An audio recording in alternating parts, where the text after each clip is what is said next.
welcome back to Scrap Metal Garage, the next installment on the EB XR8. On this one, we'll be finishing off the cooling system and giving it the final tune. Hope you enjoy.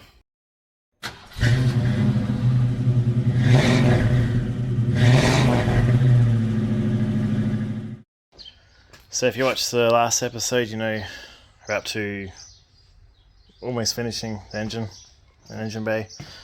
I've upgraded to the thermo fans, so I just need a thermo controller. I've gone with the Davies Craig, you know all about it. And this is the unit here. So basically it's really simple. You got all your wires are labelled, air conditioning label, ignition and earth. And on these ones here, straight to your battery. You got fan 2 and fan 1. And the fans have their own fuses. And then you got your temp sensor here, which you don't need to hook onto the temp sensor on the car. This one slides in between the fins on the radiator, and that's how you get your reading. Simple. That's the same way I've hooked it up on the XD, and that runs fine. So we're going to wire that in. I'll bring you along step by step on how to do it. So I've taken out the airbox. I'm going to install it down here. Have a little bit of room. I think it's about here. So it should fit there. Just have to put the airbox back in and make sure. The reason why I'm going with this side is because the fan connections are here and the air conditioner, and these thinner wires I can extend them over to the battery. And ignition source, I will probably use the Dizzy wire. Yeah, easy. So yeah, better off here. The XD was easier because I put aftermarket thermo fans in and the wiring could go any direction, so I could run it straight to the battery. But this one being over here, and then the air conditioner, which I didn't hook any air conditioners up to the XD, it worked over there. Okay. Alright, this is where I've mounted it. I've got the bleeders for the ABS and just sort of lined it up there. Not very good, but it'll work. So these will connect here. This one will go with the battery. Just had to extend that wire. With the Ford thermo fans, you basically got just negative and positive. So yeah, that's one fan, 2 fans. Easy. And these ones I'll run along the airbox. I think, this is the aircon switch here. So when you turn the aircon on, it will trigger, like a trigger wire. So that's what you hook up the green one here to. So that'll be an easy one, just bridge it on. Simple. The positive and negative for ignition, and should have here, the red and white one, that's positive and negative for the coil pack. So that's where I'll run them to. They're ignition wire, not a constant. Someone commented on the last video about constant power. Yeah, there's no constant power to go to the coil. I'm sure it'll burn out if you have constant power. Yeah, so that's how simple it is. It's all written down for you. Just got to connect it. You can use solder, but I'm just going to use connectors. Probably won't, but with the heat in the engine bay, it might soften up the solder, but unlikely.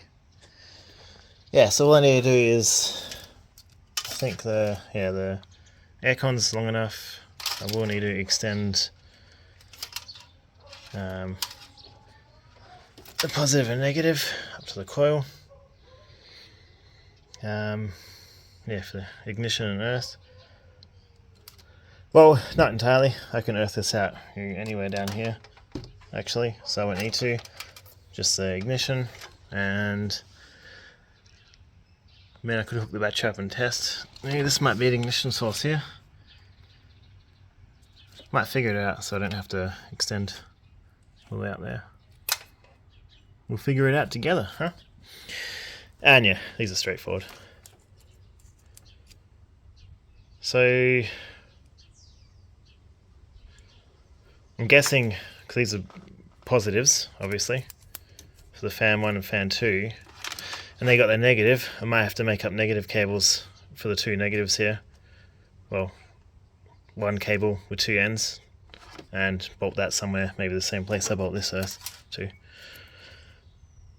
Yeah, should be simple. Earthing anywhere on the car should be fine. I'll get the multimeter out and I will test it anyway. I reckon I will hook the battery up for this. Cool. So here's the instructions. So I'm going to point out here, if you want to hook it to the temp sensor, you need to buy this extra part.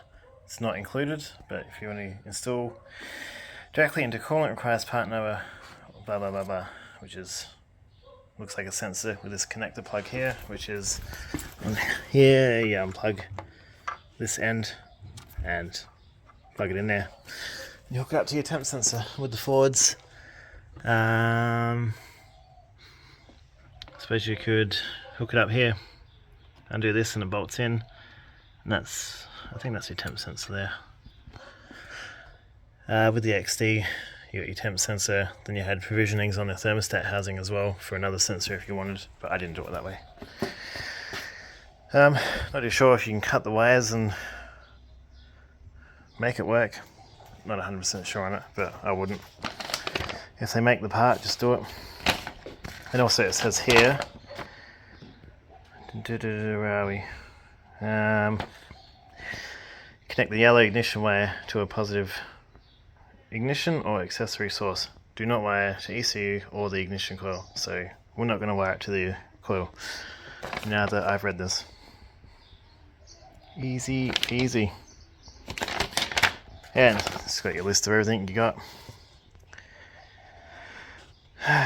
Temperature probe, mounting kit, probe. You got a few connectors as well, which I didn't realize, which will be handy.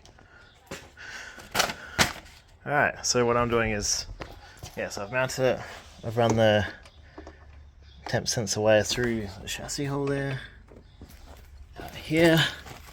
Then I've run it up under here. I've got it hanging here. I'm going to, you see the radiator through here. I'm going to pop her in here, squeeze her between the fans, the fins, in there. Just be careful not to, just shove it in there. Be delicate because you don't want to damage the radiator. And I'm not sure if any of this is relevant. That looks like the hole size there. I think what this is, that's what you use to mount it. So that looks like the sensor hole here, the same size as this little guy. And I'd imagine, so this is like a zip tie, run through one side of the radiator, go through the center and pin it, and then the actual temp sensor will mount through that hole, and that way it should make it a lot more stable. I just fed it through the fins in the XD, and it is a little bit loose, but it's not coming out. So I might do that. I think we use these as well, not so you don't damage. Same thing. They go on each side of the rad, and that goes through the center. Really, these are so easy. There's universal ones on eBay you can get for a similar price, and I don't know them, but they don't look as good as this kit. I'm pretty sure this is Aussie built. Yep, there you go. They are the best ones I've seen anywhere. Alright, so I ended up taking the headlight out so I could run it a bit better. Didn't need to, but I wanted to. So instead of running it out down here and then up through here, I've just run it here through the hole here where the headlight bolts to, and straight into there, just so I can get into there a bit easier. The headlight sticks out about here, so I couldn't really get in there to do work. And I took the thermos out just so I could get in here and mount it. That's what it looks like. Ideally you want it as close to this side. Oh, my finger, so I crushed it the other day. Yeah, you want it close to this side because this is where the hot water comes from, straight at the engine through its thermostat. So this is the hottest point. So that will give you the most accurate reading besides on the actual temp sensor itself. What are you doing? Red here somewhere as well. Yeah. For positive earth systems, wire earth to battery, negative not chassis. So I'll run a negative over there as well to the negative terminal, I suppose. I'll use blue. Yeah. Alright, cool.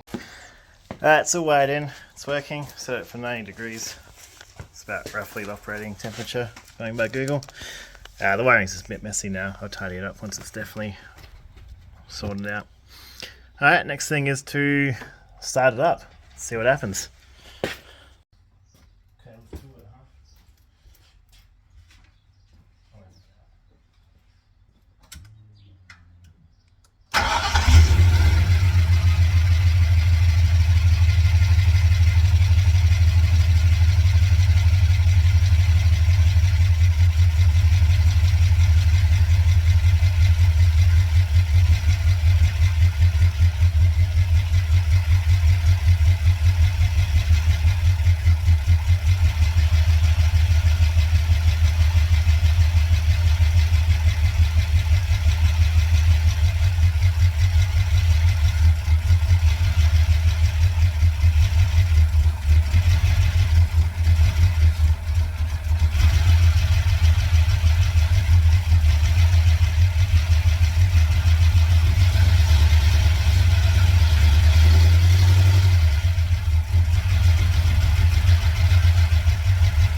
Yeah, so you guys saw that smoke, that was coolant pissing out one of the pipes back here, that one there.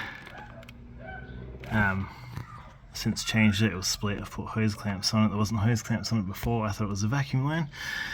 Turns out it's not a vacuum line.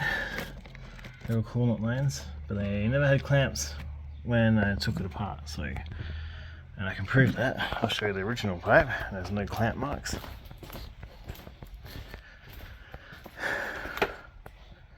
See, just where it's split. Just bloody focus. But no clamp marks. Yeah. Normally they chewed up when you got clamp marks. Yeah, here's an old hose. You see. Yeah, so definitely didn't have one. Thanks, you pull it. Alright, let's fire it up and see if it leaks again.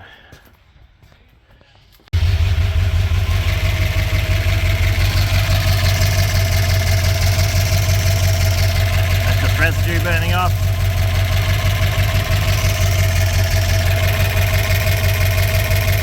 So far no coolant.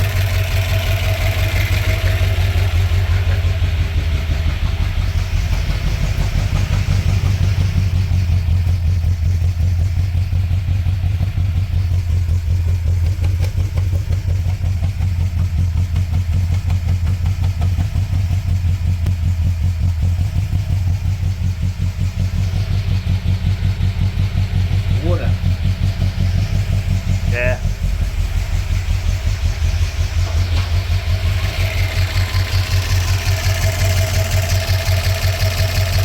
So far so good. Yeah.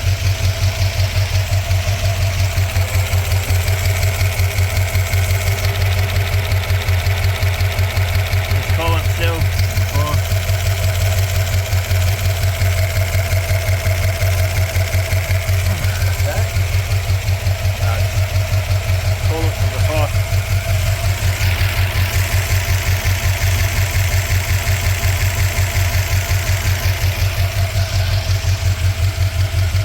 for the tune.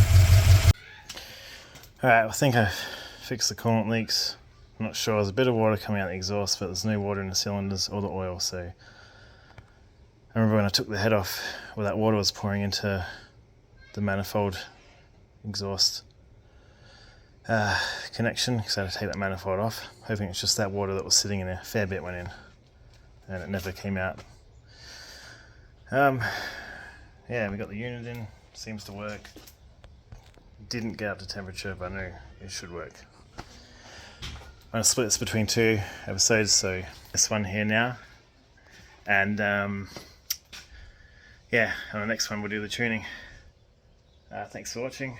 It's a short one, but better having one this week than not having one this week. Alright guys, see you next time on Scrap Motor Garage. Thanks for watching. See ya.